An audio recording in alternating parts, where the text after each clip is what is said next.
Okay, do you feel that you are the last person who still does not understand AI? Let me tell you very clearly, it does not matter whether you are a beginner or have a non-technical background or do not have any idea about what artificial intelligence is. This video is only for you because by the end of this video, you will have a solid understanding of what AI is, how it works, and why it even matters. You will also learn some of the basic concepts and technology of AI that you do not need to watch any other videos.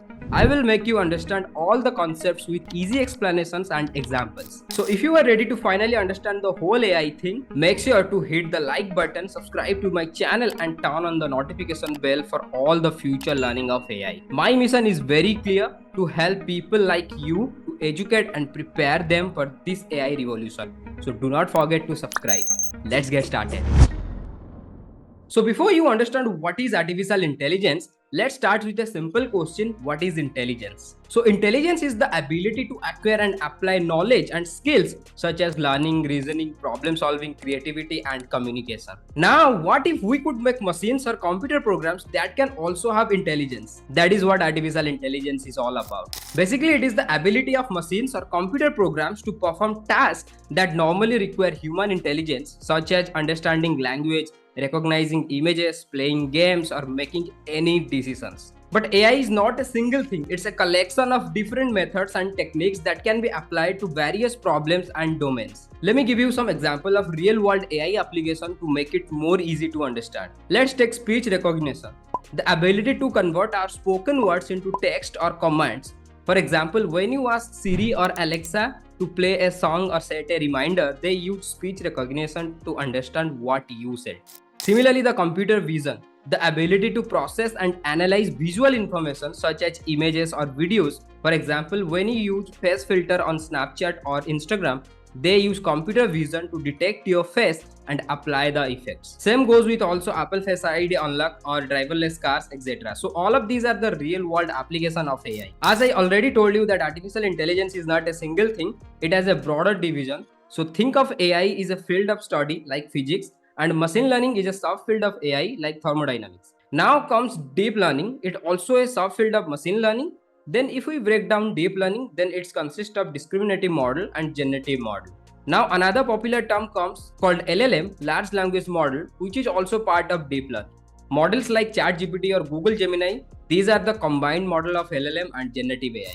Now we understand overall landscape and the division. Let's deep dive into one more step of each level so that you will completely understand what these models are. Let's begin with machine learning. It is basically like same, what if we could make machines or computer program that can also learn?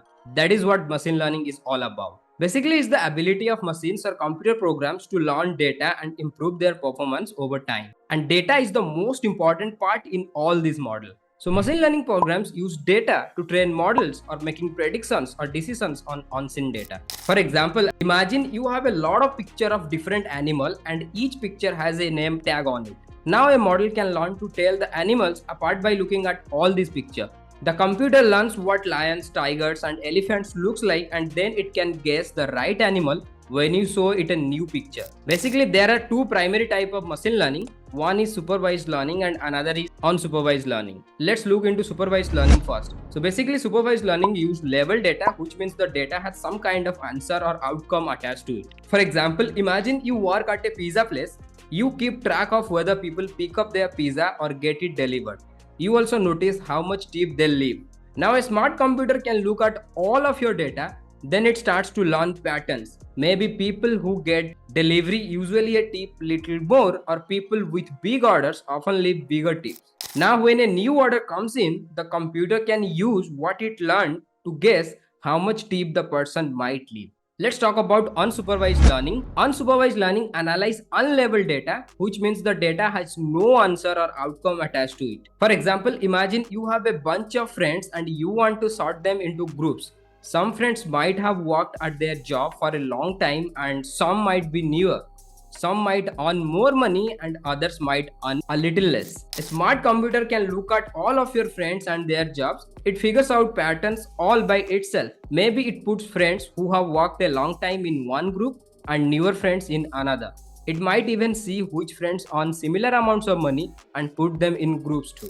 This is like computer organizing your friends without you needing to tell it how. Machine learning is a very powerful and useful tool for solving many problems and tasks that are difficult or impossible to do with the traditional programming.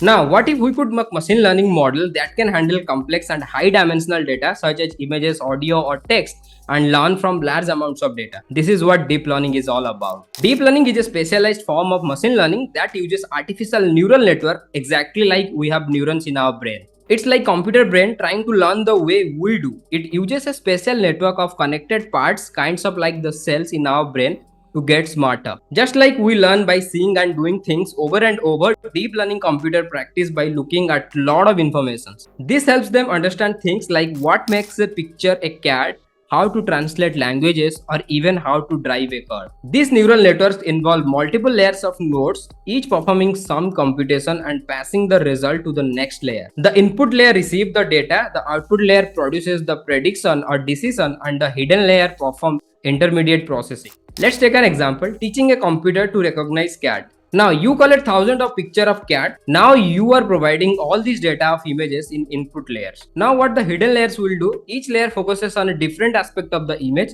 For example, shapes, colors, textures. With each picture, the layer adjusts, learning to recognize the features that make a cat unique, like whiskers, pointy ears, tail, etc. And when you show the computer a picture it has not seen before, based on what it learns, the output layer will try to decide, is this a cat or not? So this is what deep learning is. Similarly, it works the way our brain works. Now let's talk about what is generative AI. So generative AI refers to machine learning models trained on vast amount of data like text, images, codes, etc. These models learn the underlying patterns and the structure within the data, and then it can generate new content that's similar to but still unique or something new. For example, you give a prompt like create an image of a cat wearing a red blazer.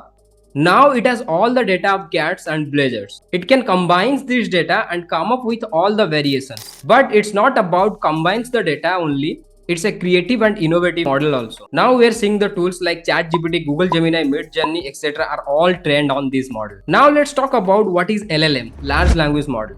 Large language models are deep learning models that are pre-trained on massive amount of text data. Imagine a super smart language robot that have read tons and tons of books, stories and things people write online. It also learns how words work together, what they mean and how to use them in cool ways. And because they know so much about language, they can do neat stuff like answer your question, even tricky ones, write stories and poems, translate stuff into different language, composing emails and etc. LLMs can understand and generate natural language like human language such as text or speech. Similarly, the big applications like ChatGPT and Gemini does. But it's not ends here. This model can be fine-tuned for specific problem like industries such as retail, healthcare, education or entertainment. Let's take a real-world application of LLM.